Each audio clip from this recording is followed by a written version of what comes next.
અમદાવાદ સાબરમતી મધ્યસ્થ જેલના કેદી ભાઈઓ માટે વ્યસન મુક્તિ બાબતે નાટ્ય કાર્યક્રમનું આયોજન કરવામાં આવ્યું હતું।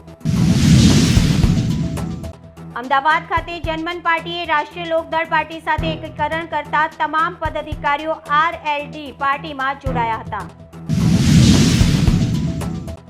આવનાર ગુજરાતી ફિલ્મ ગેટ સેટ ગોનું ભવ્ય શુભ મુહૂર્ત અમદાવાદ ખાતે યોજાયું હતું, જેમાં પ્રખ્યાત અભિનેતા દીપક તિજોરી ખાસ ઉપસ્થિત રહ્યા હતા।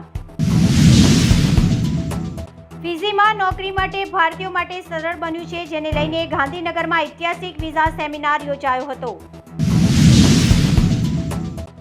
અમદાવાદ શહેરમાં વકરતી જતી ટ્રાફિક સમસ્યાને દૂર કરવા ટ્રાફિક પોલીસે વાહન ચાલકો સામે સખ્તાઈથી કાર્યવાહી શરૂ કરી છે। બીજી તરફ શાળાઓમાં ભણતા બાળકોને ટ્રાફિકના નિયમોના પાલન વિશે જાગૃત કરવા એક નવી સોચ પ્રોજેક્ટ શરૂ કર્યો છે। દેશની અગ્રણી ગણાતી બેંક ઓફ બરોડાએ તેના 118 વર્ષ પૂર્ણ કરતા અમદાવાદ રિજનલ ઓફિસ ખાતે ભવ્ય ઉજવણી કરવામાં આવી હતી।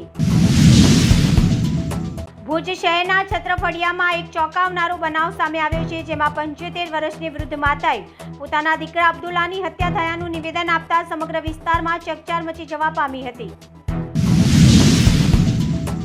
અમદાવાદના ગોમતીપુર રખિયાલ વિસ્તારમાં આવેલા પટેલ પરમાનંદની ચાલીમાં લુખ્ખા તત્વોનો ખુલ્લેઆમ આતંક જોવા મળ્યો હતો। ગાડીની તોડફોડ જેવા દ્રશ્યોનો વિડીયો સોશિયલ મીડિયામાં થયો વાયરલ।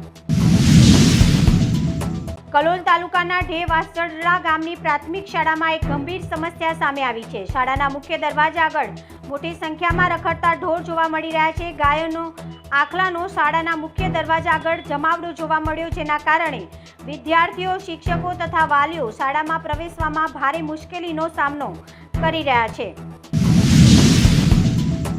કલોલ તાલુકાના ખાતરજ ગામમાં તથા એની આસપાસના વિસ્તારમાં ખુલ્લેઆમ LPG ગેસનું સરેઆમ બજાર કિંમત કરતા ઊંચા ભાવમાં વેચાણ કરવામાં આવી રહ્યું છે। તો શું આ કોઈ અધિકારીની નજરમાં નહીં આવતું હોય કે પછી કોઈ અધિકારીઓની રહેમ નજર હેઠળ જ આ ચાલી રહ્યું છે, તે તપાસનો વિષય બન્યો છે।